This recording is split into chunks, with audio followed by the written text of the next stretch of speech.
impacted 2 homers and a realist. It's championship week, and sadly, the Sooners are just watching from home. I'm Steve. Lucas. Jay. Connor.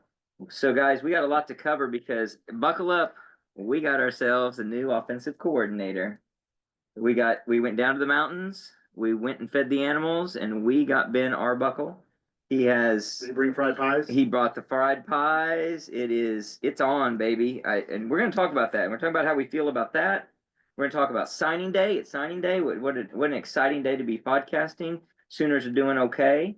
A lot of big news. So where do we want to start? Do you want to start talking about Arbuckle, or do we want to jump into signing day first?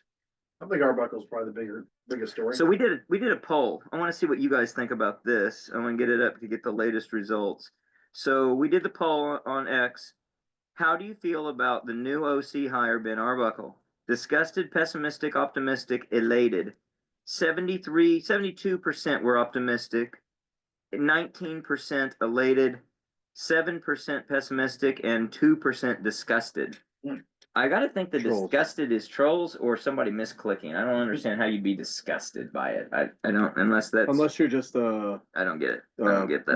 a loyalist to Joe John, or yeah, maybe they just didn't absolutely want any kind of an up and comer. They wanted an established guy. But did they really know who Faulkner was before, or Braddock before? They may have saw what happened with Chip Kelly last year and then Gus Malzahn this year and thought maybe we can go get a guy. Those people don't sound smart enough to be able to make that kind of deduction. That's true. Those people don't exist, and I don't know what it is. Yeah. But to me, I was optimistic. I intentionally structured it where, there's only 4 choices you can give at max anyway, and I wanted it to be symmetrical. And I didn't want there to be an in-between, like make a choice, pessimistic or optimistic. And I'm going to be cautiously optimistic, and I'll actually have some things to say about it that I think are optimistic. What do you guys, how'd you answer? I answered optimistic as well. I mean, I don't think there's any room to be disgusted. I think from what we are right now, or have been for the last 12 games, to have anything different, I'd be optimistic about, outside of Joe John Finley. But I also don't think there's a lot of room to be elated either. Like we talked about, this guy was coaching high school football a couple years ago. Mm-hmm. And yeah, he's put up good numbers with some good quarterbacks. But at the same time, you're going from a 2-team Pac-12 to a juggernaut in the SEC. So there's a lot to prove, but I do think there is a lot to be optimistic about as well. So I'm going to stay positive, and be a homer about it, I guess. I was optimistic. I mean, we talked about it last pod. We didn't know who Lincoln Riley was when he came in. We didn't know anything about Mike Leach when Seuss brought him in. And then obviously the tree that followed that. But I mean, at this point, you watch some film or you watch highlights essentially of what Washington State did this year. You see that they're 12th in total offense, and they're, what were they, 19th in passing efficiency or something like that. So stat-wise, obviously they weren't playing in a conference this year. Mm-hmm. So that's an unusual hodgepodge of games that they played. But when you see the style of offense, it's a version of air raid, which I think is what the best offense in the country is. So I'm satisfied with it. Yeah, I don't know how you'd be anything else other than optimistic, just because our baseline right now, where we're headed to, it's going to be better than what it was this year. Now, if you want to look across the entire landscape or 3 years down the road or something, if you wanted to be maybe not as high on the selection, I can maybe get on board with that. If you don't think he's up to snuff with the elites in the SEC. But in terms of where we're headed compared to this year, it has to be up. I think that's a great point. It's not going to get worse. Yeah, it's really not going to get worse. If just relative to where we've been, you have to be optimistic about that. Now, you may not be optimistic about we're going to be a top 10 offense perennially. Right. But that's tough to do, right? Before we go any farther, let me make sure I reach out and give a shout out to our big sponsor for the midweek pod, Dr. Michael Kiehn, board certified surgeon specializing in orthopedic sports medicine. For over 20 years, Dr. Kiehn has been serving the greater Oklahoma City area, along with Western Oklahoma. Not only does this include surgical skills in primarily the knees and shoulders, he is a constant figure on football sidelines throughout Oklahoma high schools and colleges. Dr. Kihn's deep commitment to sports and devotion to his patients proves that he is a man to see, even though he roots for that team that fired their OC and DC on signing day, Oklahoma State.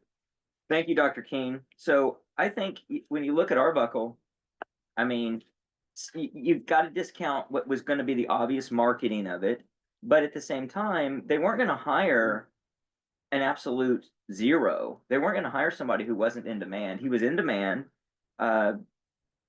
To one degree or another, he was wanted by Utah. I think it was a serious desire by Utah to get him.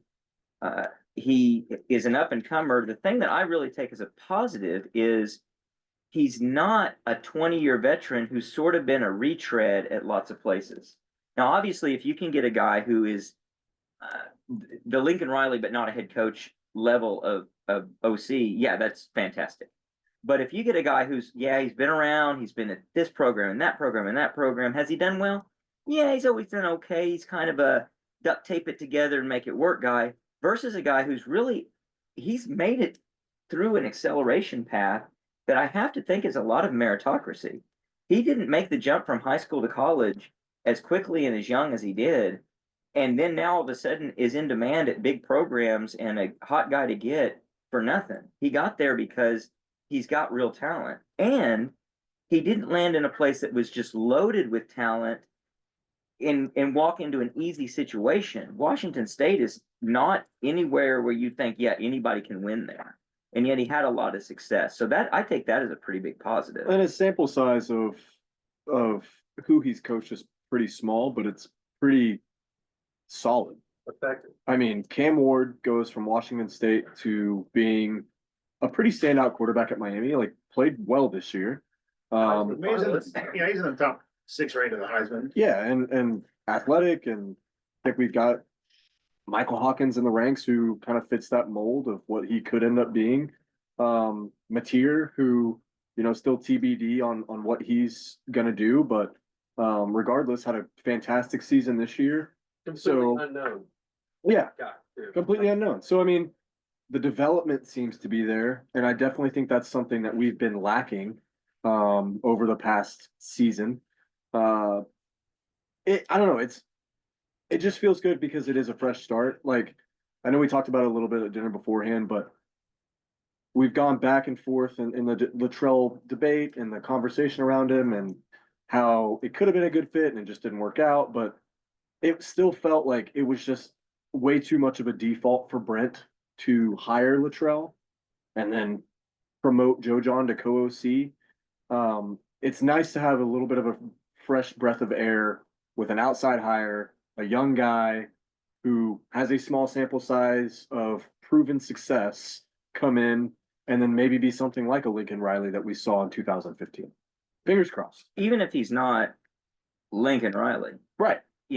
I just mean from a success standpoint. No, I totally agree. If he is able to get us to average offense, if we're in the top in that realm of 60 to 75, we're going to be an extremely good football team. And develop the quarterbacks. If he can get I'll us say to right now, top 50 or top 40 even, which I don't think that's our goal or our ceiling, we're going to be a top contender in the SEC with our defense. I can guarantee we'll be in the top 75. Yeah, and so it's up and away from there, and it's really a matter of does he have what it takes, and will we as a program have what it takes to get to the top 25 or better in offense? Yeah, there's a curve on both sides. Will we put the money into it? Will we put all the other resources into it? And is he good enough to get us there? And if we're able to do that, we're going to be a top football team across the board. I mean, I think for me, some of the pros that he brings is, besides the development we talked about with his last 4 quarterbacks he's been with. He's young, he's hungry, he's still trying to prove himself. He's on the trajectory that Steve's talking about of being a head coach. If things go right for him, 3 seasons from now, he'll be one of the youngest head coaches in NCAA. And at a top program. And also, I know highlights are highlights, but the one thing about it is it seems like his offense does what we lacked so much this year, and that was scheming players open. And it might seem in a way detrimental that you're designing a play just for this guy to get the ball, and there's a lot of decoys, but when it works, it really works. I mean, there are so many plays on his film where he's got people wide open. Mhm. And that was the thing with Lincoln.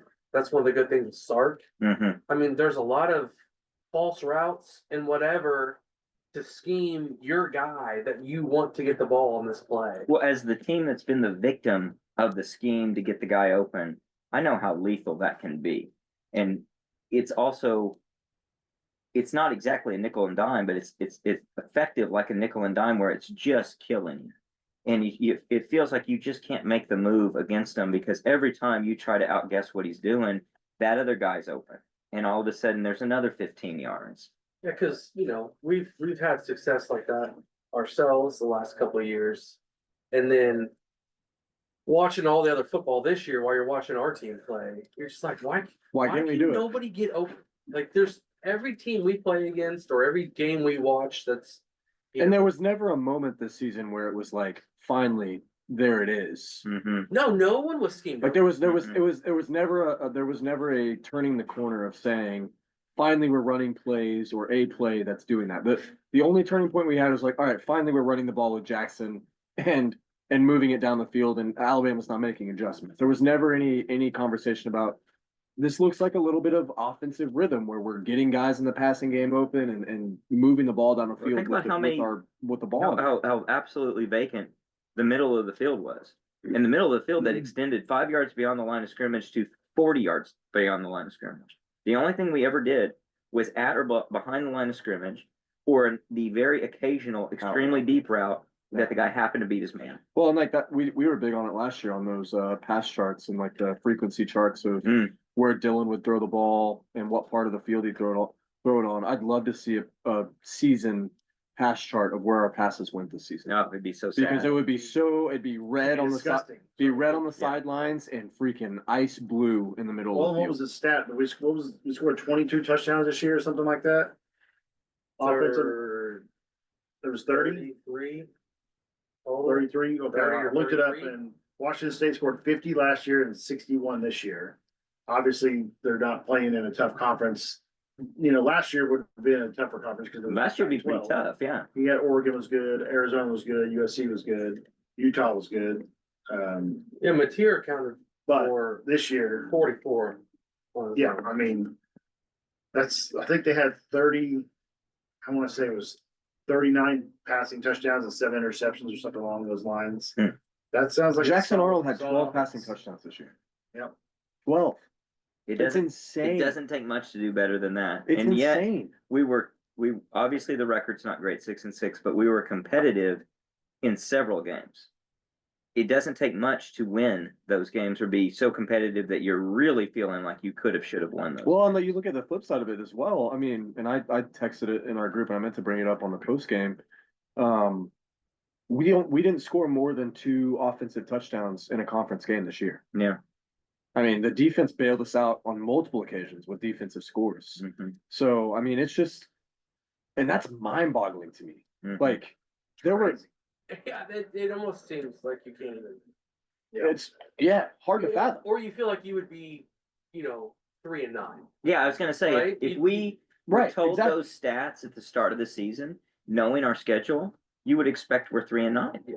I mean, it also just speaks to how freaking great the defense has been. I and mean, then equally, not to change the subject, but if we were to have been told at the start of the season we'd have more top 25 wins than Texas, you'd think, we're gonna have a pretty damn good season.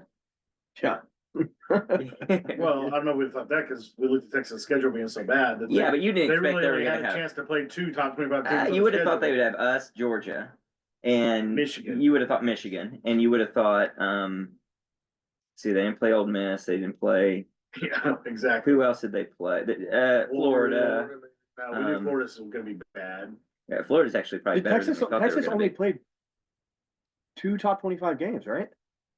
3. We were top 20. I mean, depends on if you count That's the mission. when we played or, Oh, were we ranked when we played them? weren't we? We were only Okay. one loss. Yeah, Maybe. we only lost to Tennessee. Yeah, Yeah. so we would have been ranked. Yeah, we were ranked. So We were like us, 17th or something. us, But as of Georgia, right now, and Michigan at the the only time. team that they played that was ranked was Georgia, and they lost. Yep. As far as No, final, Vandy was playing, right? No, no, I'm saying standings as of now. Oh, as of now, Yeah. As of now, they played one team that's ranked, and it was And- Georgia handling. even weirder, we have more Big 12 wins than Oklahoma State. Yeah. What a weird season. So weird. Another thing that was weird, and I have to taper my optimism a little bit, I guess, to be consistent. The whole staff is staying together outside of John's, if you want to include him in the staff. So all the other guys, as of now, are coming back. Now, we, I think, to different degrees, all believe there's not a great chance that they're all on staff come August of next year. So Joe John still has a job, Bill still has a job, DeMarco still has a job, Emma Jones still has a job. I think there's a really good chance one way or another, two or more of them are not on staff come August, and maybe not on staff come next week for different circumstances, including jobs they might want to go get. I don't know, but it is kind of a surprise. And one of the things I said was, if we keep these guys, I'm going to say, okay, but I got my doubts. And I'm going to have to say, okay, but I got my doubts.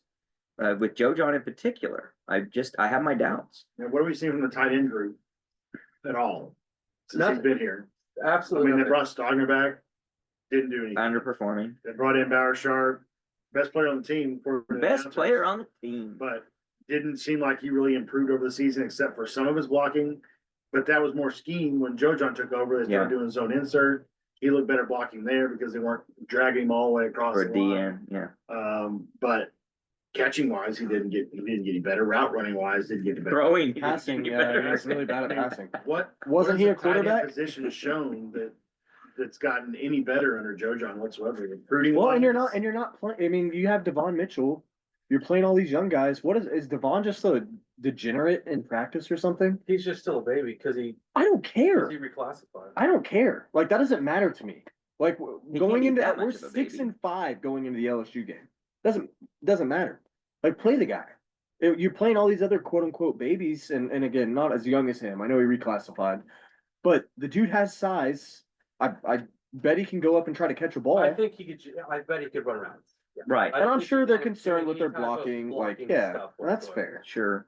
That's fair. But, You might have pinned yourself into, oh, well, I think. he's not blocking. I'll And just maybe play. with their offense, like you got so deep into the season, their lack of ability to change it or creativity or whatever makes it where it's like, well, look, here's the playbook, and that's all we got. I mean, does he get to play in the bowl game? I mean, he still gets the red shirt because he didn't play 4 games. Yeah. Does he get in the bowl game just Well, because? yeah, anyone should get in the bowl game Yeah, just I because agree. they And don't count. Roberts, back to the point. Roberts wasn't good either. Mm-mm. Yeah. Roberts was And then Joe just John as bad. couldn't close on his brother. Yeah. How does that happen? I don't know. Probably. You're How does it talking about happen? Is that his brother sees the shit show that's going on at tight end and is like, I'm probably not He going to go lives- there. 15 minutes from campus, and instead he's going to go to Notre Dame. He can't come play with his Ohio State. brother. Oh, he's going to Ohio State. Still, well, regardless, I mean, that's a guy you want. Yeah. And you got to working hard to close a guy like that, and you're not doing it. So that's disappointing. But transition to the guys we did sign, the guys we did close on. So give us a rundown, Jay. Pretty Okay, good class. It's a good class. It's a small class. So in terms of like recruit rankings, it's, we only had 18, I believe. And how they do the math, you're just not going to have a top class that way. You usually have to have 24, 25, 26 guys. Which Texas did. Yes. But, if you want to look at it positively, it means we're young Mm-hmm. with our roster. And what did BB say? We had 8,000. 81 freshmen or sophomores on the That shared roster, 8,000 snaps. which is insane. That's crazy good. Yeah. And it also means we left ourselves 8-10 spots for the portal. Before losing people. So it could be very, very portal heavy. But on the kids we did get, we got 3 defensive backs, Malik Hawkins, Michael's brother, 3-star, Cortland Guillory, a 4-star, Tristan Haynes, which we went and watched from Carl Albert, 4-star. He was the best player on the field Yeah, when we went and watched. well, him and Robinson. And we got 2 defensive ends, CJ Nixon out of Weatherford, 4-star. Alexander Shield Knight, defensive end from Wagner, 3-star. I think he's more of a project guy, give him 2 years to bulk up and get going. A little concerning, only 1 linebacker. We'll have to look at. We got a lot of depth at linebacker then. From there. We missed out on the one, who's the kid that went somewhere else at the last minute, or he went to Baylor. He stayed with Baylor. Yeah, he stayed with Baylor. We were really closing Who on was the kid that we were fighting over Nebraska with? Wide Cortez receiver. Mills. No, there was a linebacker as well. Hmm. I don't remember his name. Don't recall. You'd have to say that the best thing from this class by far is the offensive line. Which Yeah, anyone listening to this probably knows that by now, but Most needed part of the class. You get Fasusi and Foj, yep, and then Hollenbeck. and Afalava. So Hollenbeck and Afalava are interior offensive linemen. I think Hollenbeck might be trying for center and Afalava is more of a guard. And of course, your bookend tackles. We stole Jet New, NIU. I don't know how you say his last I name. think that's what it was. At quarterback, Who did we steal him from? Oklahoma State. Oh. And he was being recruited at Washington State. So there was already a prior relationship there. Oh, that's telling. We got one of the fastest, if not the fastest running backs in the country, Torrey Blaylock. We got the number 1 and number 2 overall player, I believe, in the state of Arkansas, both at safety. And one of them was the Rivals 5-star camp MVP and stuff. I believe that was Second chips on the defense. Marion Robinson. It's good. We got a Tyne Washington, also from Carl Albert. He's a tight end, but he's one of those. He's really just a big receiver. Mhm. I'm thinking they're hoping Develop. he's going to have to put on about 45 Hmm. because he's like 6'5", To be a tight end. 6'5", 195 or something. Yeah. And then I believe mostly by choice, we only ended up with 2 wide receivers. Cortez Mills, I think, would have been a take if he had stuck with us instead of flipping to Nebraska. So I think we wanted the 3 of Emmanuel Choice and Elijah Thomas. But you have to think that's from the guy saying, "Hey, coach, I'm coming back." And Well, if the also numbers- Nebraska just lost one of their top wide receivers as well, the portal. yeah, So But, Cortez Mills sees you an know, opportunity there. it could be a deal too. We might have had 2 or for sure saying they're coming back, and we want to go get more people. Mm-hmm. I mean, look So- at like Receivers in the portal, I think, is one of the best positions to go Yeah. get someone. look at for the depth sure. we were already playing. Like I know like a lot of the guys who played this year didn't touch the ball often. Reagan's and Carry On and Kearney. But those are guys who are gonna end up hopefully playing roles. I mean, you'll see a couple of those guys leave, like Petaway. But I mean, golly, everyone's looking at that group of guys that was hurt. And if you can return 4 of them, like we talked at dinner, 3 of them, yeah, even that, you're talking about a pretty stout group already. So, like you said, it's Very it's good class. numbers there. Very strong class. Everything I considered. mean, what is it, probably 15, 18 in the range? It was ranked Yeah. 15th, I A think. lot of that I it's because saw. of the numbers. And that, I mean, If you added 4 or 5 more guys, you might have made it in the top 10. the Yeah. one thing that it is kind of neat that they do continue to adjust the class right. with portal entries. I like that. And so, I mean, I think you got a lot of the guys you want, a lot of the positions you want, even though if you wanted to go out and stack to get a high ranking, you would have done it differently and it wouldn't serve you well. To get the guys they got, the way they got them, with all the difficulty, the headwind of a poor record, a coach who's probably entering the season on a hot seat, a new OC, at the last minute, a new OC. This is very impressive of this group. And it speaks well of I think, our NIL and the program in general. So I'm pretty optimistic about what they were able to put together. I think that we'd look in a future year and say that's not enough, but hopefully we don't have these headwinds ever again. I actually missed one of our best players too.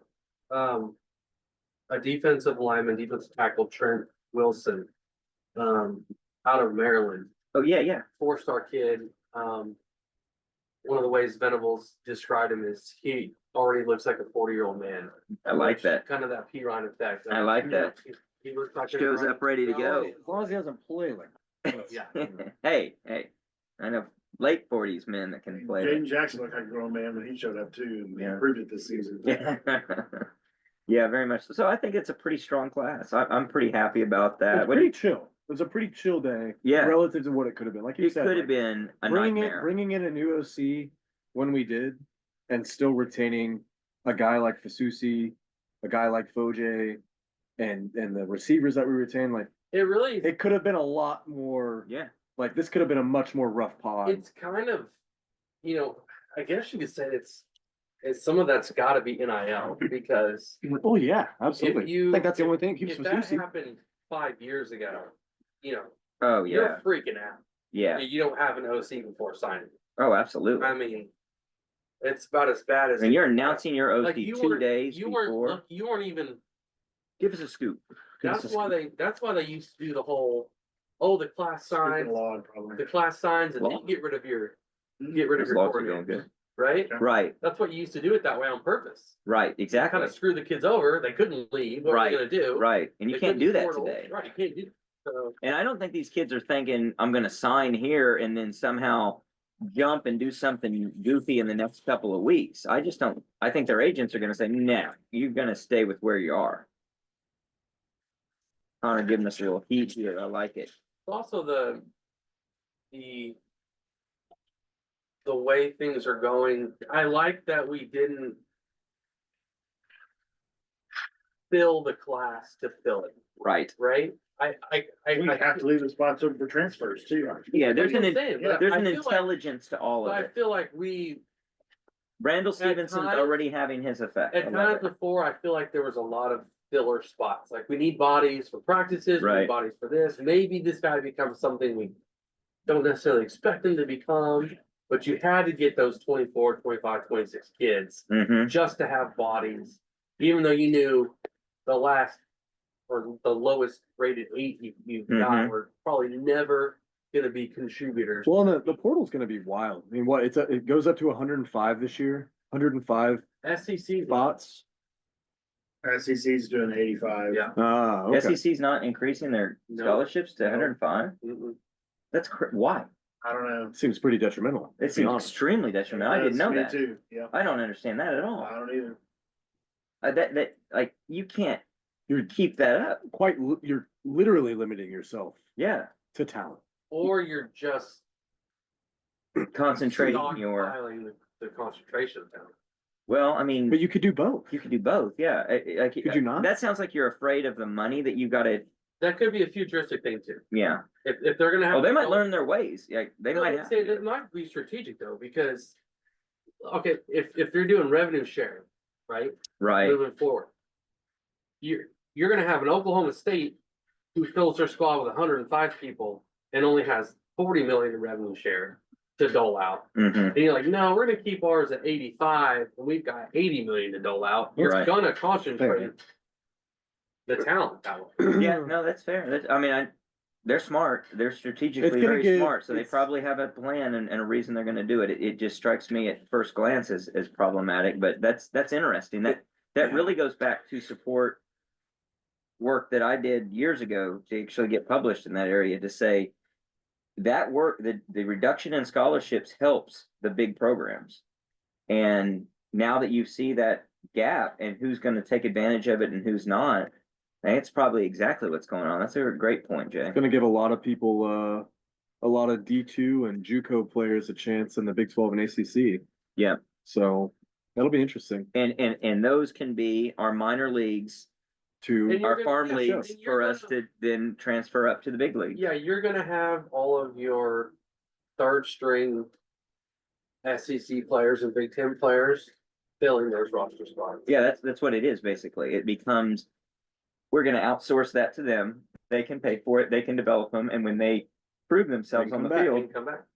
they can transfer right in, and we'll be ready to go, kind of Billy Bean style, recruiting the Little- college guys instead of the high A little school off guys. topic, but Mikey Henderson's back in the portal. how is Buddy, this guy You think you still? take him? Come on. I would take Mikey We're Henderson. giving a heartbeat. Oh, for absolutely. him. That dude was the most athletic fullback we've ever I had. was Ever. so It excited. was for him. unbelievable. Do we have a chance? Probably not. No, Brent I mean, Venables. it's a different, it was a different regime. It was a different regime, yeah. Yeah. I mean, it was and guys deserve second chances. PD might not be for it. What did he do? I don't think they get a vote. He was part of the. He was part of Part of the the gun the thing. pistol Part of the whip, gun? Yeah, The Seth, Yeah. he was the getaway. Seth driver. McGowan. Seth and- McGowan and and, Trajan Bridges. Yeah, Trajan I think he Bridges. was the getaway driver, if I recall correctly. Yeah, Freaking Mikey Henderson. That dude was awesome. yeah, That dude was so We awesome. said he was our secret weapon. yeah. And then he got arrested. We didn't use him, and then he got arrested. Well, I don't know. That's all of that's really exciting. So one of the developments through shaking out through all this is that Jackson Arnold is now in the transfer portal, which is not a complete shock at all. Where Will do you, be next week. or will be, Believed to be. will be, Believed to be. believed to be, true, Reported- We don't know, reportedly. we don't know, and you know that could And be I think it a, makes the most sense. yeah, and it could be a money play, it could be a just trying to make sure you love me, and he comes back, but it makes the most sense that he go try to find some new place to establish himself, especially if Matower is going to come here. Mateer, yeah. So that doesn't surprise me. Where do you guys think he lands? So I got 5 to throw at you. Mississippi State, USC, Ohio State, Oklahoma State, and Oregon. I've got a couple overlaps there. I don't Not think going to Oregon. he's not going to Oklahoma State. What about SMU? That's all. Oh, that's a good I one. thought SMU may be a good one. I thought Ole Miss would be a good one. With Jackson Dart leaving. I don't Yeah. know who they have. They've coming got in a good backup, and they just got a 5-star quarterback. Did they? So maybe that's something. Why do you Same guys? reason with Oregon. Oregon got Okay, the the Oregon. 5-star kid that went from UCLA to Oregon. That's He right. went with Gabriel. Dante Moore or something Yeah, like that. and then they got another one today. So he's not going to Oregon. Okay. Oof. Obviously, the USC, Levy I know. connection to Mississippi State. Yeah. SMU would be a stay at home to a team that's on the rise. I don't know what, I In a don't weak know what year conference. their quarterback is. What about Clemson? Cade Klubnik leaves. I don't know. Jackson Could be. should go to the ACC or the Big 12. Is Yeah, what he should do. definitely. That's why I don't think Oklahoma State's crazy, Yeah. because you could go be the best quarterback in a conference, more than likely, Real quickly. or a top quarterback. With a coach as what in the hell's going on with him as it is, has a long track record of developing and being really good with quarterbacks Mhm. and putting them in the league, actually. I've got one for you, just troll wise. Okay. Missouri. Yeah. Brady Cook's gonna be gone, right? I think they. I think that'd be a bad move. They've laughed about stealing Caden Green. That'd be a bad move. That'd for be a him. very Eli Drinkowitz move, though. I think It wouldn't USC shock would me. be USC would be interesting. an interesting and pretty good move, just given that you're going to be playing for Lincoln Riley. They've got the UNLV kid, though. I don't know. He's played actually, for how young he is, pretty well. Like he looked decent against Notre Dame. What'll be interesting with Jackson is it's a big decision for him. He's got to pick Mhm. the right Development. place. Well, what about- regardless of the prestige of the place? No, you got to find the development. He's got to. I would pick TCU maybe. who's got an offensive line coming back, and who's a good quarterback coach. Honestly, Yeah. I mean that would be like my 1A, 1B Well, on what's. And part of that might be what Connor was saying, a weak defensive league. And so stay away from the Big Ten, definitely stay away from the SEC. That'd be It's my going to be really interesting. It'd be top-level really advice. interesting to see if he goes to someone that we play next year. Mhm. Missouri would be crazy. Ole Miss would be crazy. Which, like you said, I don't think it's going to happen. Is but LSU quarterback coming out? You know, think so. No, he's got another year. The, That would be I- nuts. we've all, Back to Norman. we've Who was our biggest competitor with, sorry, not to cut you off, but what was, I mean, it was Ole Miss Notre Dame. and Notre Dame. Yep. And Riley Leonard is a senior, right? Yeah, he could be headed to Notre Dame. That'd be a Oh, good space. to that would be a land. good That'd spot be a for real him. good spot to land. Playing against mostly ACC teams. You know they can pay up, playing a weak schedule, don't have to play a conference They championship. don't And need a lot out of the quarterback. Well, you know Yeah. who just lost Easy it? path to the playoff. You know who Easy. else is losing their quarterback is Texas A&M. Well, they I got don't think they got Reed. The We young got man. Reed. He Yeah. started a bunch of games for him. Yeah. The thing with Jackson, I mean, we've all been critical of him, and rightfully so, because he hasn't played up to his ability. He played- Especially for what we all thought, He played poor this year. because we'll have to own some of that. Plain and simple. Yeah, we do for sure. Of last year, what we thought maybe he should have played more or been playing sooner. Mhm. But I just think it was just a perfect storm of crap Mhm. for this on offense in general. I almost don't know if you can evaluate any single player on the offensive side of the football this year. I think the whole thing was just a complete cluster. I would could like, evaluate I would like to Xavier think Robinson. so, yeah. I could evaluate Xavier Robinson pretty easily for how badly we were. That speaks how bad good we he were, is, and how good he Because of is, how much you can't really evaluate anybody else. And I'll kind of Given the Even situation. Even individual players on the offensive line. No. Because it's so jumbled and you're. There's no, they were you're just going. left, They you're were right, just going you're out guard, there. You're just, They were just going every out there. week, it's just, But I will this is what we're counter. trying this week. I will counter, not counter necessarily, but we've talked about it, and Lucas, you brought it up at dinner as well. I do think there is a little bit of judgment to be had on Jackson this year, despite all of the losses and everything around him and the circumstances and everything else. I think we did see glimpses of what he could have been in the Arizona game last year. Look what he went and did against BYU. I'm not saying he went and completed a bunch of passes, but the dude was not afraid to throw the ball. It was better than anything he did this year. Yeah, and Besides the first half. exactly. And First half of Ole Miss. again, there's other factors, like we had a better line last year, he had more protection, et cetera, et cetera. Receivers. At the same Receivers, time, yeah.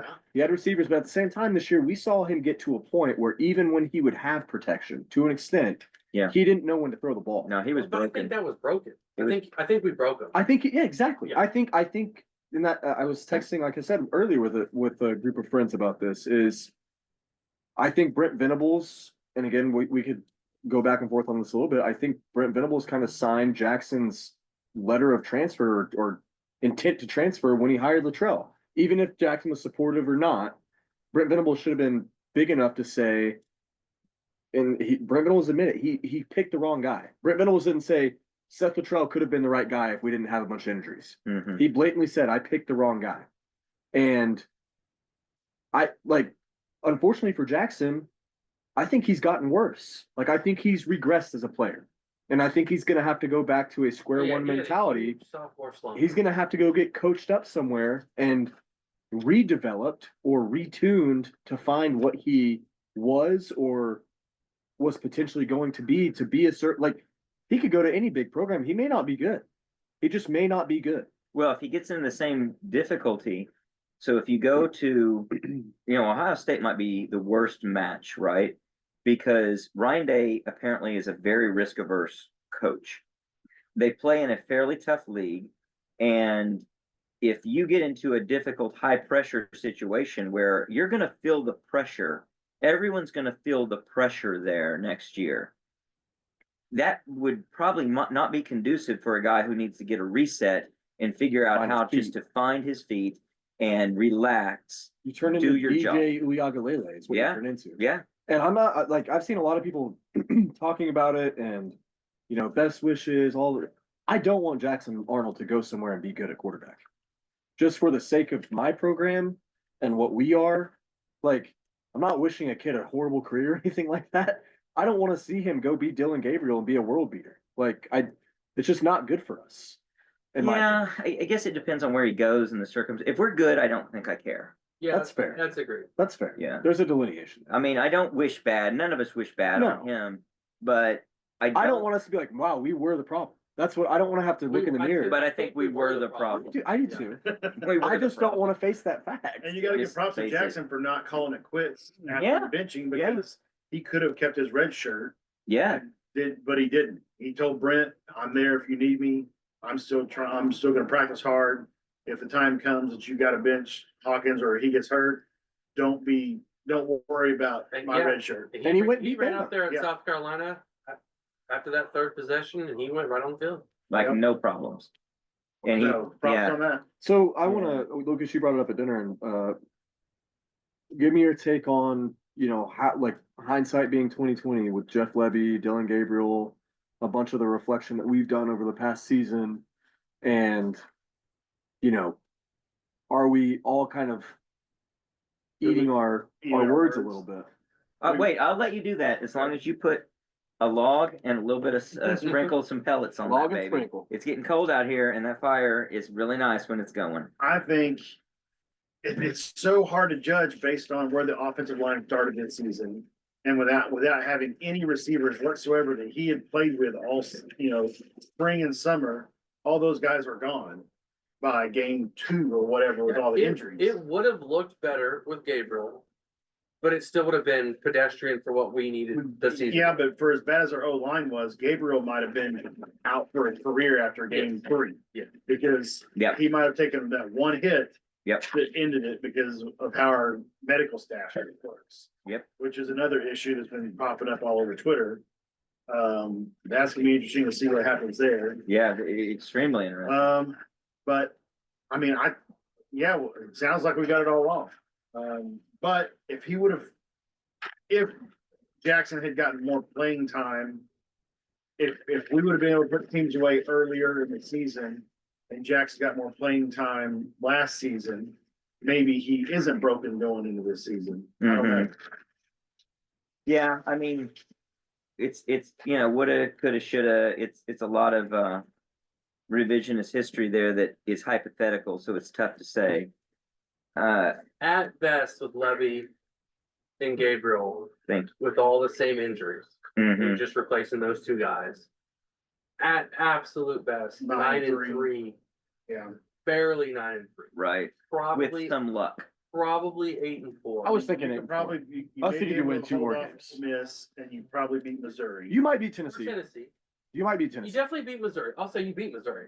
Yeah, you definitely You beat Missouri. You also flat may out. not get someone like Deion Burks hurt in the Tennessee game on the plays that we're running Yeah. with him. And again, it's all what ifs and could haves and But it just shows you how far off we were with what So we off. had. And then still to be 6-6 and make a bowl game is pretty fantastic. It's pretty unbelievable. The thing is, it is though, unbelievable. what you saw against Arizona, not a glimmer of that No, was here this year. not, not, not. No. And that, nothing. And as bad as we wanted to win that game and should have won that game, We had hope. Jackson threw 2 terrible picks, had a sack fumble. So that's bad. We're like, we've got to fix that. Also threw But for 2 real, incredible touchdowns. Brooke had 2 fumbles in the red zone. Yeah, yeah. So we didn't really count those. Which were against like him. points turning around. We're up 2 possessions in the 4th quarter in that game. But I mean, he was slinging the football all over the field that night. He is Seth Luttrell calling the plays. Yeah. And it just, But not without his playbook though. but game, I still go back on. but game 1, It must be that. It didn't look like that at all. I know. At all. No, I know. So weird. So tremendously weird. Just It's sad. And I as wonder- and it's as sad. it went, and as it went, it just it well, got further. It imploded. I have a hypothetical or a hypothesis on that. Like, to the weakness that is potentially Seth Luttrell's ability as an offensive coordinator, did he have these tremendous receivers in the spring and in the preseason, and things just looked good because they could do things, plus your hope of knowing how good they are, that it looked okay and it was going to be okay, and he didn't develop anything else aside from that?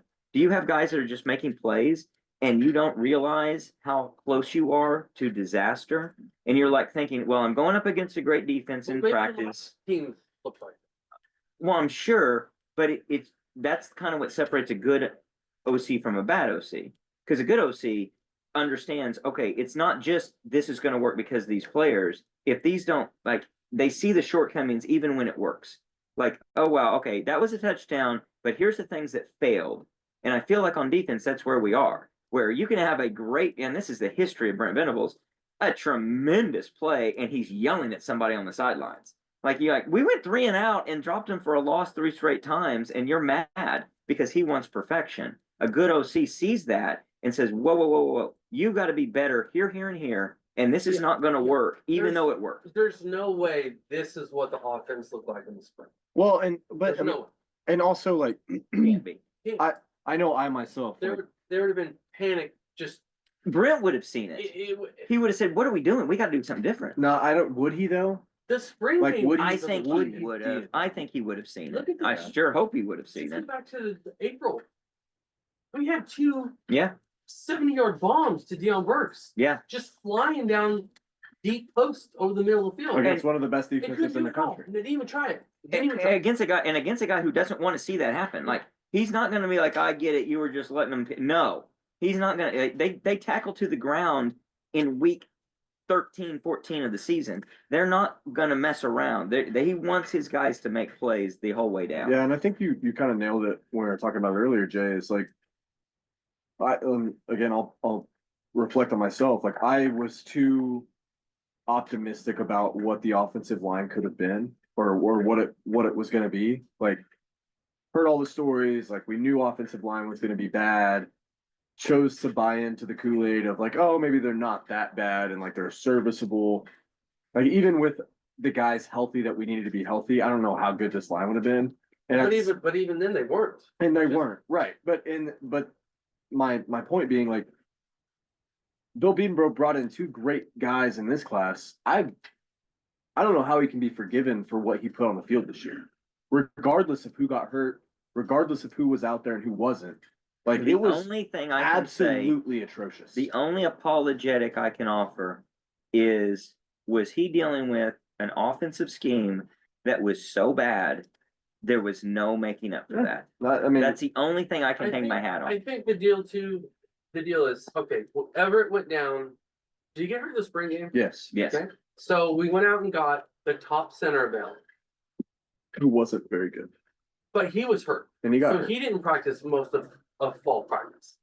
We went out and got a guy that was a starter on the Joe Moore Ward line from Washington last year, who played like a game and a half, maybe, and catch it.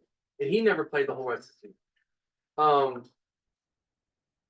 Brown from Michigan State, Sexton. But you would hope Sexton and Taylor was And never stayed healthy. Neither of here them, like but that. neither of them did anything when they were in there. I know, but no one stayed healthy through like all of camp. And they didn't get to play And their they didn't get to positions. play When the together. season started, they were playing all out of position. Well, and then another So indictment. so Like, you're go starting like your 3rd string line. then go look at how you practice. Oh no, there's definitely stuff to that. And I know that we're talking about And how you strengthen medical condition. staff and everything else, and how there's a lot of fire or smoke around that area of the program. But if you can't look at this season as Brent Venables and not rethink how you're operating day to day from a practice and from a conditioning standpoint, then you're not doing it right. Yeah. And like, there cannot be a program in the country that can look at their program like we are looking at ours and say, wow, like the depletion is unbelievable. It's a miracle our defense stayed as healthy as what it stayed. Like, we lose maybe one of our best defensive players in Kendall Dolby, and that's real. And Gentry Williams. Gentry Williams. Yeah, Kendall and So Gentry. Gentry's just a repeat injury. Yeah, Gentry's just glass. So And Dolby was, you can't do anything about that. yeah. So, I mean, it's a miracle we stayed healthy on that side of the ball, but if anything would have went the way that the offense went with how we got hurt and injured and lost players, I mean, we are looking at a 3-9 team. Which is crazy. It's so strange because you do want to look at what are we doing with our strength and conditioning staff, right? But I'm telling you, they don't just have receiver workouts and DB workouts, and they're all doing the same strength and conditioning. I would say that might be the problem. No, but I'm saying you would have, but if that was the case, you would have a bunch of defenders. No, out. not if they're different athletes. They're not different athletes. They're very different. Some of them weigh Receivers and 300 corners, yeah. pounds. No. I'm saying receivers Okay. and corners aren't doing something different. Well, Um, maybe not. I don't know. I mean, I don't know. that could just be random luck and happen to be all in one area. But they are running differently. They do things differently. You're running backwards versus forwards. Well, and where you're there are exerting effort, differences. where you're Yeah, exerting effort, where you need to be, I don't know. where your points of contact are, everything. To me, I'm concerned there's a strength and conditioning issue.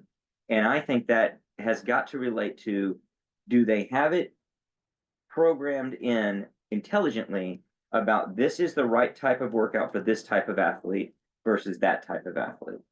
And that could be that you do have an anomaly where it was receivers versus corners and DBs otherwise. But of course, we did have two DBs that got hurt. So it's not exactly like that was an area that was completely immune to the injury bug. And it's not like this is the first time we're talking about this. Well, and that's with what I Jerry was about to Schmidt. say, exactly. It's like, I know I've harped on it a lot, but I'll keep harping on it. It's this Britt Venables nepotism of people he knows and people from his past and people that he has relationships And with early on, that he refuses to break bounds with. in the first iteration of Jerry Schmidt here, it was those type of guys, among others, who were going to the NFL and getting injured and having shortened careers. So I don't know. I don't know what it is, but it's suspect, and it's not like we're the only ones coming up It's a with very this. odd coincidence. It's been around for a long time. A lot of people, including a lot of parents, who have worries and problems with it. So I would think what makes me lean towards it's more a Venables thing than a Schmidt thing is just because I think you would just have a broader injury list, so to speak. It's just but literally why would that be a Venables thing then? Broader than what though? Like broader than what we have? no. I think it would be more dispersed equally amongst Offensive and just players defensive in general. players. right. I would love to But go what- back and look at what Jerry would Schmidt's make it record a- at A&M. what would it? Yeah, really. What would make it a Venables thing then? practice. So you're saying Wear and tear. the wear and tear on receivers is similar to what I'm saying, but instead of strength and conditioning, it's the wear and tear that you get in practice that is worse on that group of players than others. I can see that's that. what it seems like. Well, and you see it last year with running backs, and this year it catches the receivers. Well, Like, it it's caught been- running backs too. Running backs were hurt. And whether I don't know if I don't think this is the case necessarily, but in general, it seems like defensive players are tougher. Just by Well, the there's nature of what the they nature of play. the sport too. You're giving the hits versus taking the hits, and some of that may be a mentality thing too. When you've got a coach I mean, these guys could be playing more hurt and more injured than the guys on offense, and their coach demands more of them, and so they put up and tolerate more. I don't know.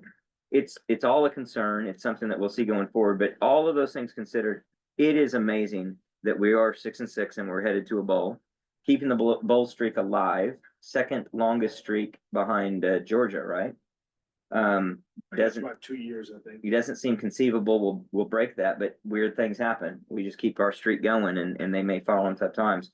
Well, to that end, I have a trivia question for you guys. So, in all the many bowls we've been to, not just the streak, but all the way back, how many times, and we don't know what bowl we're going to be playing in, but a lot of the bowls are actually, I think all the bowls are before Christmas that we've been projected into. Maybe one of them is after Christmas. Yeah, there's a couple on the 27th. How many times have we played in a bowl game before Christmas? 4.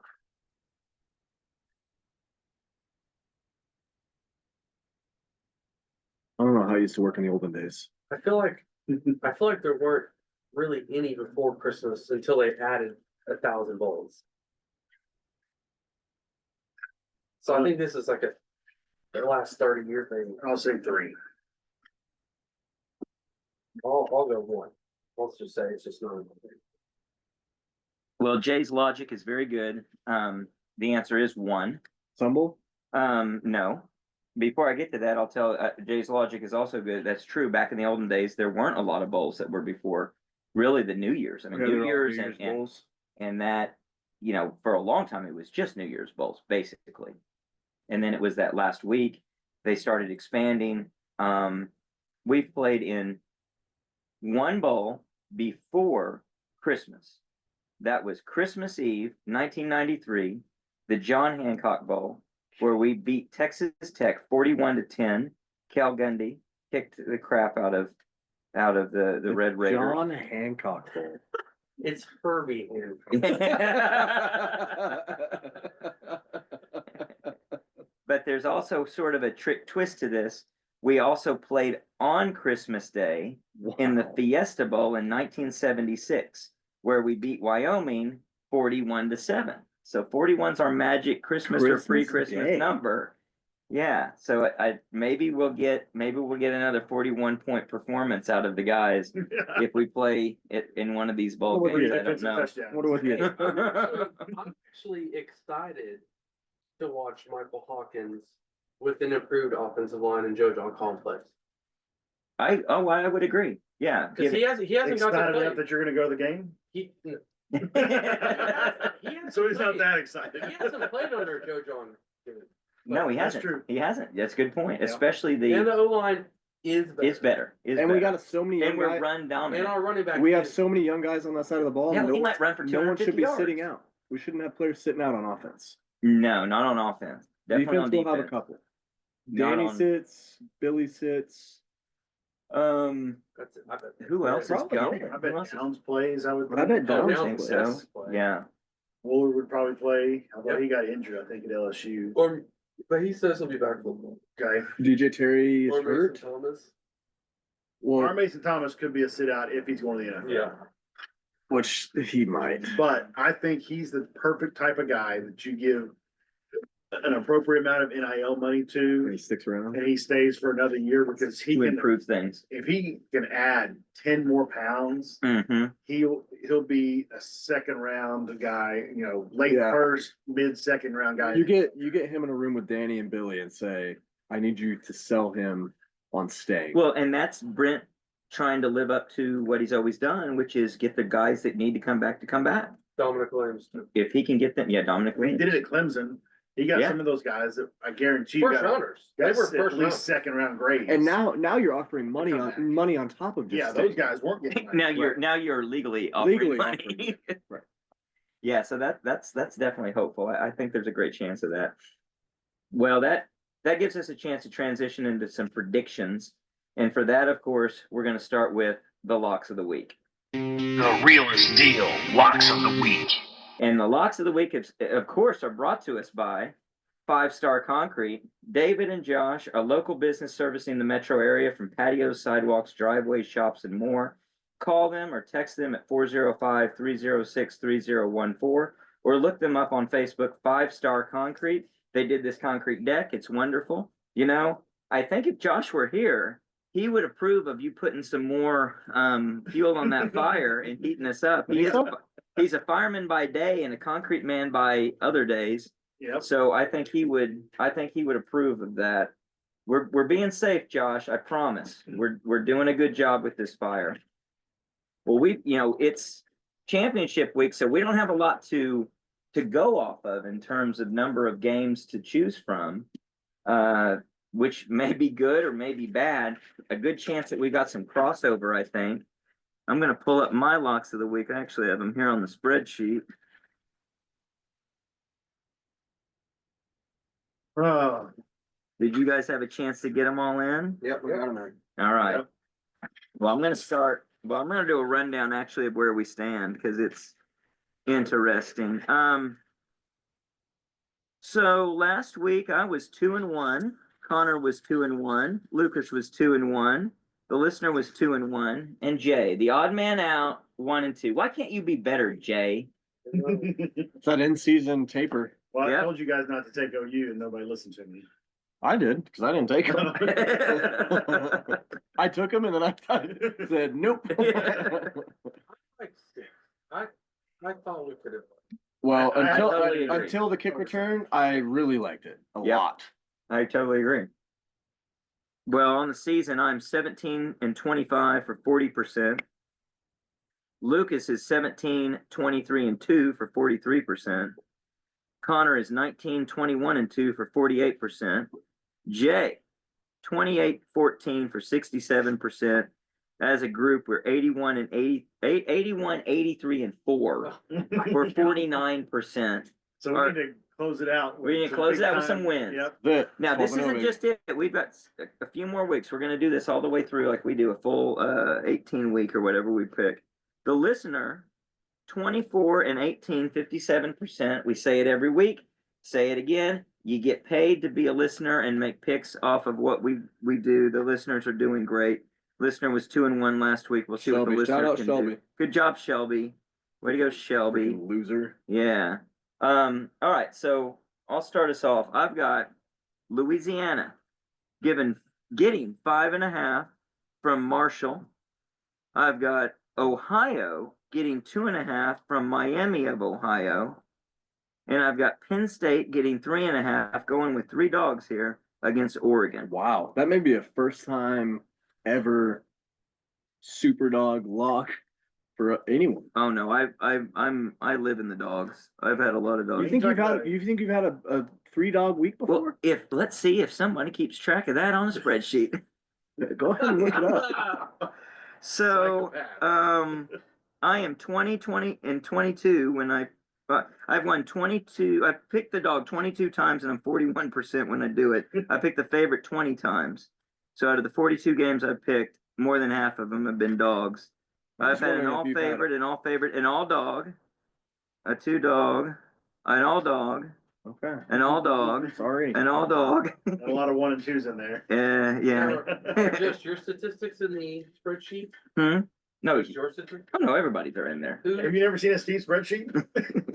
Nobody's got time. It goes on and on. I got macros and everything. Steve keeps his spreadsheets right next to his lotion. Who takes the favorites? I don't need lotion with my spreadsheets.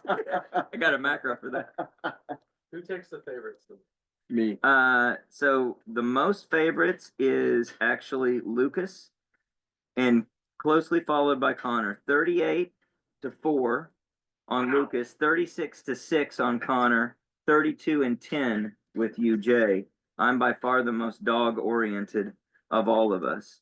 And Jay, I'm going to tell you, the 10 times you 80% with the dog. Lucas, you've won 3 out of 4 of those dogs. You ought to take those dogs more. Connor, stay away from the dog. 33%. Not a statistically significant sample size. Did you not see the? I emailed you guys our locks of the week history. And I did. I everything. read it through. Nope. By you need to look at I'm not a that. spreadsheet guy. It's just in a text thing. Data's awesome. You'll make it.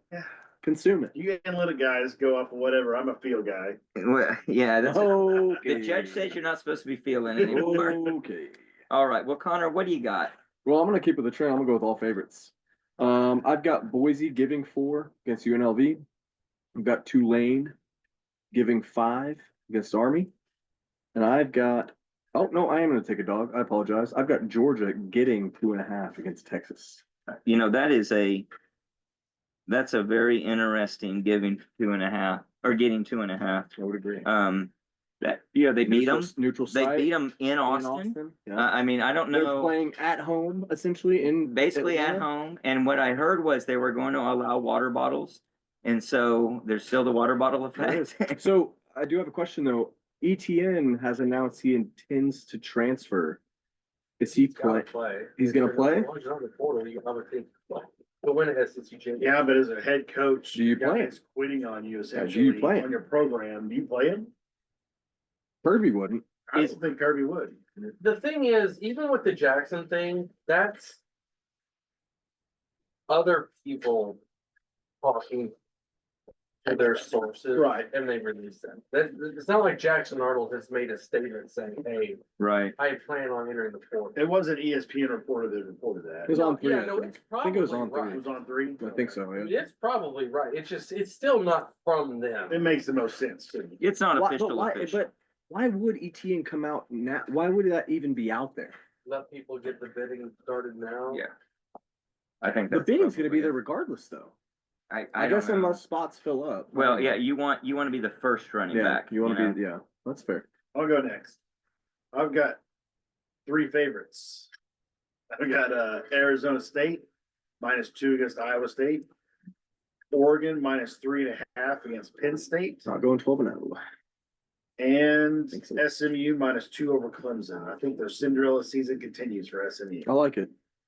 I hope you're right, because Dabo deserves Yep, every to be done. freaking loss that comes his way. I have the same 3 games. I've got Arizona State. I'm taking Clemson instead. And Oregon. So Clemson getting 2 against SMU, but you do like Oregon, the same as Lucas. So obviously some overlap. We expected that. What is our listener got? And who is our We have listener? a celebrity guest picker. Oh. For the listener of the week. Wow, who is it? It is Eli Letterman. Oh, thank you, Eli. Star of college football recruiting for ESPN. Nice. He has a different line than we do. I don't know where he got his lines. I would assume he got it from ESPN since that's who he works for, but Who's a If they're benefit. better lines, we're taking those if they work Correct. to our advantage. he has Oregon -2.5. What? Look that up, I'll have to look it up because I already got that. because I had it Oh, at 3.5. Let's see here. Oregon Ducks. ESPN's got him 3.5, so I think he sent me a shady spread. Yeah, So he's got Oregon. Asterisk, Eli. -3.5. He has SMU -2.5 to go along with me as well on that one. but you said 2. Oh, I said 2. Let's Check that one. I don't know where he got his line. Maybe Is he did some making it offshore. up? Eli's the line setter for ESPN. 2.5 is ESPN. So do you need to go with 2.5? What did I have? 2, unless I wrote it wrong. Yeah, I had it on 2. And I used. What'd you have, Jay? I just want the sheet. Which is 2.5? I'm going off of what Apple's got listed. I don't know who their betting person is. Let's see. Who do they use? They use DraftKings. So I think that's legitimate. I'm gonna let you have 2, and I'm going to let him have 2, Okay. and I'm gonna let Jay have 2.5. Okay, that works. And then he has Boise -4. That's what I had, Let's right? see, that's Yeah. what you've got too. Yep. When is that game? That's Friday. night. That's Friday instead. Okay, let me check. DraftKings has 4. And ESPN has see, good radio here. 4. So there you go. Okay. 4 is a good number. Eli Letterman with Thank you, Eli. the celebrity. Shout out to Eli. Hey, Eli, come on to the pod, Come on brother. the pod, Eli. Come on to the We pod, want you back on the Eli. He pod. was super busy today. If you followed his Twitter, it was about every 10 minutes he's having a tweet about recruits going certain places that I think he's in charge of the ESPN, tracking a bunch of those ESPN top. How far do they go? Is it 150? It's deep. ESPN goes at least. ESPN 300, yeah. Good He's, for Eli. he's he covers a lot of the higher tier guys. I wonder Well- if he had any time for radio. Yeah, I wonder if he got on the radio any. He did a TV spot and I think he did a radio spot today. Oh, man. So, Way to go, he's Eli. a busy guy. Shout out to Eli. He's, Have a drink, Eli. It's been come a on, day. come on the Good. pod again. We'll give you another drink. Give you free drinks. Yeah. Has he been on twice? Or Yeah. one? Yeah, He's done it twice. He's a 2-timer. Let's make it 3. Hat trick. Well, that's good stuff. We also like a prop bet of the week. Hey, should have pulled that up. That's also just awful. There's 9 conference championship games. The prop is the favorite to win more than 4.5.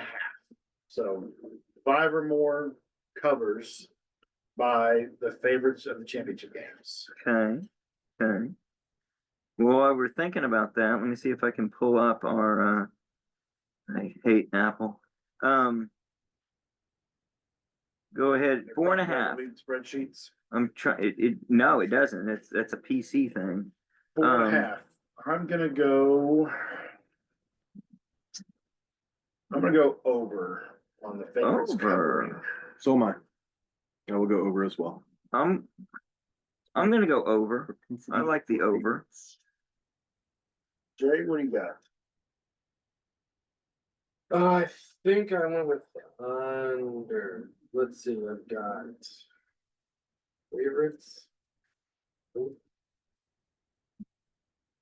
Another good radio spot. 2, 3. You're actually gonna like do math on it and stuff? Come on, I have man. 4. I have 4 favorites. Four favorites. So Jay is under. So Jay's under, we got over, and under. Well, for the season, not so hot. But that's really telling because it tracks where I think we did a actually really good job. I'm gonna give us a little bit of credit. We picked some really good props of the week this year. Every time there was an OU game, it was a very apropos number for something it would have taken for OU to be good. And OU wasn't good. So I was 5-9, 36%. Connor was 5-9, 36%. Lucas, even Steven, 7-7, 50%. Jay, 9-5. And that really tells the tale. I would actually, I would expect Lucas to be the 9-5 and Jay to be more in the middle. Yeah. And us to be, like you said, a little bit on the lesser. Side, yeah. 26-30 overall for 46%. But that's kind of the tale of the So tape. Xavier Robinson didn't hit 120 yards last week. No, not quite. Not, I was only not that under on that one. exactly. Yeah. That, I mean, Did we find out what his injury was? It was something hip related, I think. They put him in the tent, worked on him. He went and got on an exercise bike, started pedaling, didn't like the way it felt, went back in the tent, and then it seemed like he was done. After that. So Well, don't let him play in the bowl. he's got 3 weeks. If it's just a hip flexor or something like that, you should get out there and play. if he, yeah, well, I want him 100% I healthy mean, if we he need plays. it'd be nice to have a winning record because our first season. It would be, yeah, it would be. First season we finished what? Brett Yeah. Minimus hasn't won a bowl game. We We finished first season, 6-7. and then we went 6-7. 10-3. 10-3. And then it'd be nice to go 7-6. It would. 6-7. It would, it really would. Pretty bad start to a 3-year record. Especially if you go and lose to Well, that'd be another good trivia of the week is what's our worst streak of bowl losses? I think it's gonna be Lincoln Riley's. When's the last time we maybe. won a bowl? Is it- That's a good question. No, maybe Bob it may be Stoops. Stoops. Stoops lost to LSU. No. Stoops lost to USC. No. Stoops lost No, it's to. not. No, Stoops, last time we won a bowl Yeah. was Stoops against winning. Oregon. And 20 after Riley left. Yeah, Yeah, so we've lost. yeah, but we've lost 3 in a row. Oh, no, we've lost 2 in a row. We've lost, so Lincoln Riley lost to Georgia, he lost to Alabama, We lost to and LSU. then he lost to LSU. And then Bob, Bob. they beat Florida. And He they did beat beat Florida in Florida. 2020, Beat Florida. and Beat then he Oregon. lost, and then we beat Oregon. So he's lost 3. So there, we've done 3 losses straight. No, Brent's only had 2 bowl Yes, he's games. He's 13. 0-2. No, Lincoln Riley, we've lost 3. Yeah, in the OU has playoffs. lost 3. But in the then playoffs, Bob yeah. won one. I know, but we lost 3 in a row. Oh, you're saying the streak 3. Yeah, I the thought you streak, meant yeah, yeah, yeah. currently. No, the I streak, mean, we're yeah. probably gonna be currently 3 in a row. So, and we actually lost in 15, right? Because we lost to Clemson. Yep. So that's 4. And before that would have been Auburn. 14? No, No, we yeah, lost- yeah, yeah. lost We lost to 15. Clemson, then we beat Auburn, then we lost 3 in a row. Yeah, Correct. so Man, brutal. brutal. You know, that OU doesn't have a tremendous bowl record, but also because OU has played in big time bowls. Yeah. Some schools have really great winning percentages in bowls, and those bowls don't matter because they're cereal bowls. They're ridiculous. You know, I don't know if there's anybody else out there to sign. Is there anything else that we're gonna try to do, or what's the next steps for OU right now? Is there anybody we're waiting for in February? There's not, is there? Not really, no. So we're in good shape with signing class. I mean, it's Portal officially opens on the 9th, I think. Okay, I will say, for as fast as the season came, felt like a long season, but it also felt remarkably short. yeah, Like it flew by. Yep. And it was excruciating. yeah. It It was just weird. freaking it was hurt. weird. It hurt, dude. Like this is Brent Venable's first season was tough. Whoa. The fire agrees. This was brutal though. Like there was just no. Yeah.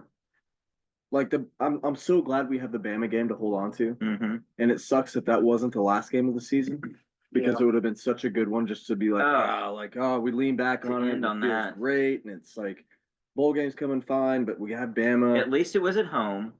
And so it is sort of you can forget about the LSU game. The last game together. We were there. We were there. It was Senior night. senior night. We won. That does feel good. And That's there's a good lot of, I mean, capper. I will play the homer card. Like, there's a lot to look forward to.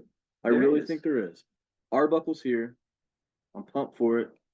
Well, there's reason to be optimistic where it would be really worrisome if we had just pulled it out enough and Seth Luttrell's still here Arnold's still there. and Arnold's still here. We would be thinking, can we get this thing going? It would be very much like it was every year under Lincoln Riley, where you're hoping the defense can actually be a real football team defense. So we don't have that. We have the hope that we can put a real offense on the Or field. it'd be like a mask of like what between 2013 and 2014 was. Right, where 2013 Fool's was like, gold. I think we're kind of okay. you think it's good. And then we get to 2014 and we beat Bama in the Sugar Bowl after the 13 season. Yeah. And it's like, all right, like we have everything going for us. And 14's like, actually, we're not good at all. Like, where's that Trevor night? Yeah. That's what, Yeah. That's what Yeah, it needs to collapse. And it's like, oh wow, like no, that was That's that a great was the parallel. flash in the That's a pan. great parallel. And we got all of that in one season to clean house, hopefully make changes that we needed to make.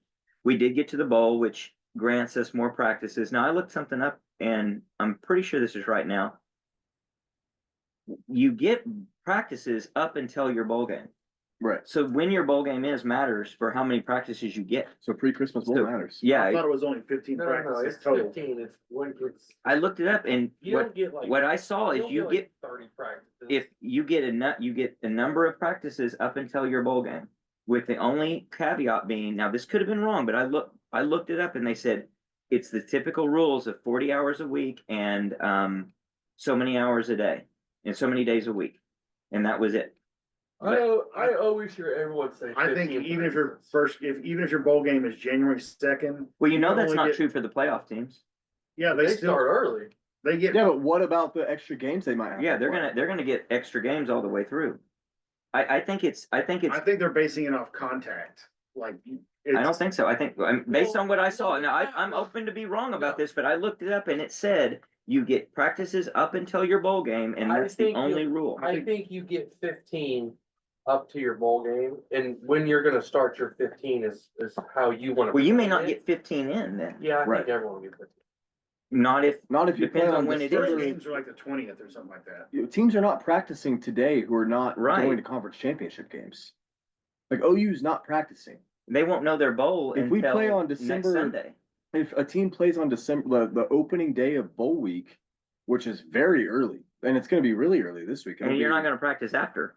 Yeah. So I mean, I don't know. Yeah, but the Look, difference is like, if your bowl game's not until January 1st, you're practicing Monday, Wednesday, Friday instead of Monday, Tuesday, Wednesday, Thursday.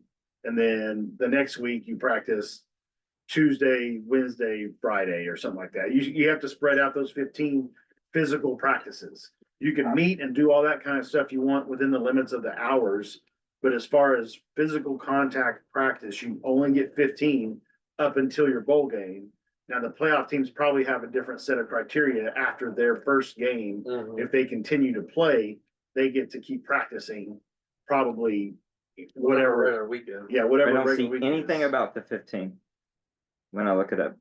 I'm maybe wrong, but I don't see anything about the 15. so the first bowl game is the Cricket Celebration Bowl on December 14th.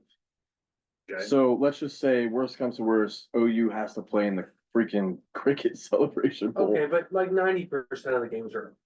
Yeah, but like what? after The- But what? the Do you, but what do you? typical- But what do you do though? You're not getting. I mean, it's The December typical 4th.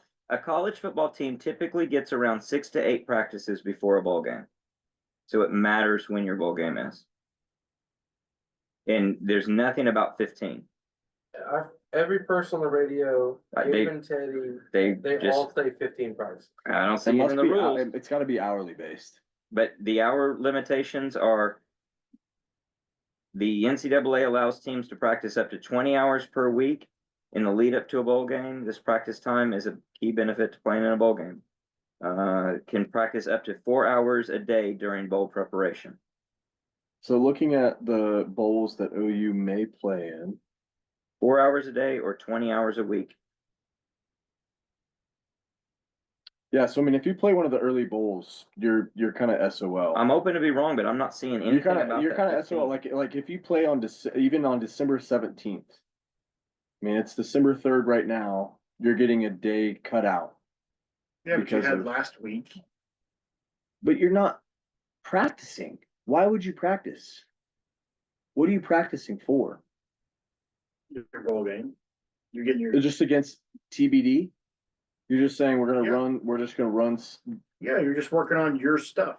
that's fair. It's not game planning necessarily. Well, fair, Okay. but they're saying that the typical one gets 6 to 8, so they're apparently not doing that. 6 to 8 practices. I know it's something to research. It was pretty interesting when I was digging into that this week just to see if there's, because it occurred to me when that bowl game is might matter for how many practices we actually get. I don't know. I think they just have to, if your bowl game is like the January 1st or whatever, you have to spread out those practices over that amount of time. Like I could see if that there's- being the case, but you're not gonna If get there's 4 the full 6 weeks to 8 in would still between, hold. you're only practicing, 4 times a week instead of 5 or whatever. that is. I can see that as a cap for some reason. Like that's not mentioned. Maybe that's a cap, and you get extra ones if you win, if you're going on in those playoffs. But But also, if you got a game that's really early, you're probably not getting. I all mean, if 15. we do end up playing the Frisco Bowl, we play December That's all. 17th. okay, So I mean, we're not gonna know. I mean, yeah, maybe we're practicing this week. what if it's baked into where if 15 happens to be the number that me and Jay have always heard, what if you get to practice after your bowl game? They won't do that. I don't think there's any way you get to They practice won't after do your that. bowl There's game. no way. Or would. I think they disperse and they're gone. I don't know. You don't think you keep around the guys that are gonna come back next year? Absolutely. If I I don't think if so. I played a bowl game and my coach told me to come practice for 4 more days, I'm I've like, just "You're never heard of freaking that, crazy." so I don't know. It's worth don't know. researching to see what those rules are. Okay. So and what how is it? It's impacts. we're projected either the Frisco Bowl, the Liberty Bowl, the Gator Bowl, the Liberty Bowl. not the Gator Bowl, the Gasparilla Bowl. I heard Gator Bowl today. Oh, really? I haven't heard that. Against, Syracuse. I've heard Liberty Bowl, so I've heard the December I've heard 20th. Gasparilla. I've heard the That's December 27th. 20th. I've heard the Frisco Bowl. And we will know by Sunday night, right? Right. After the playoff stuff comes out, all the bowl teams have already made their calls with the scenarios. And Yeah. we've If this seen team's in, and it's gonna be a domino effect of who Right. makes the playoff. we've seen Syracuse, Baylor. I've seen something as far as Jackson So- State, so this- Jacksonville State, Okay, so according to this website, if they win their championship. it is the 20 hours per week. So yes, the earlier your bowl, the more you're And screwed. 4 hours per day. And the later your bowl, the better. You get the 20 hours starting. So we should hope for like the 27th. Yes. Yes, you want the latest, you get more practice. Latest So possible. this guy's example was, so like Alabama has played their bowl game on December 29th or later, 9 of the last 15 years. And so if you compare that to a team that, Like Nevada. Like a MAC team or something that's playing on the 20th. Or an HBCU or something like or that. someone that doesn't make a bowl, right? So over the last 15 years, Alabama has had 642 more practice hours than teams that don't make it. That's the entire reason Nick Saban's good. Yes. Was good. Was good. He's still good. He's still good. I'd take him. So yeah, the later Wow. your bowl game is, Oh, the better. so Frisco is the 17th. Is that a Friday? Yeah. No, that's a Thursday. that's a win.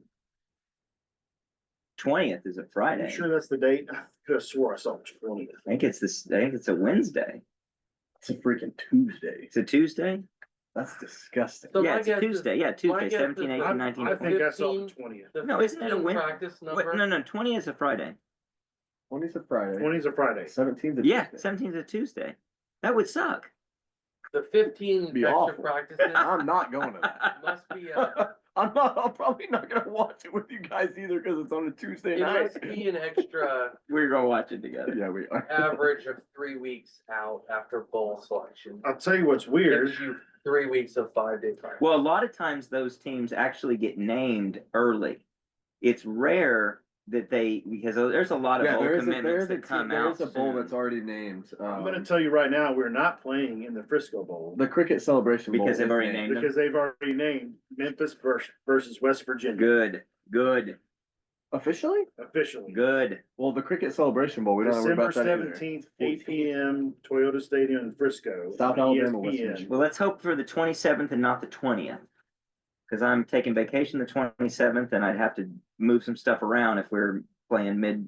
I might have one of those Are we gonna late go? afternoon viruses What that if it's catch. Are we gonna go slum it in Memphis? 11 a.m. bowl games. Yeah. Memphis is a possibility. We could Memphis, slum it in Memphis. we could do that. It's a quick 7-hour drive. We've done worse. We've done way worse. What about the Independence Bowl? How far is Shreveport? It's like 7.5. Yeah. And there's gambling there. It's just a matter of you want. Hey, the gambling, Do baby. you want Cajuns or do you want gangsters? Take your pick. We can gamble in Shreveport. Yeah. We can gamble. We can gamble in Memphis. Yeah, you go down to the riverboats down. Yeah.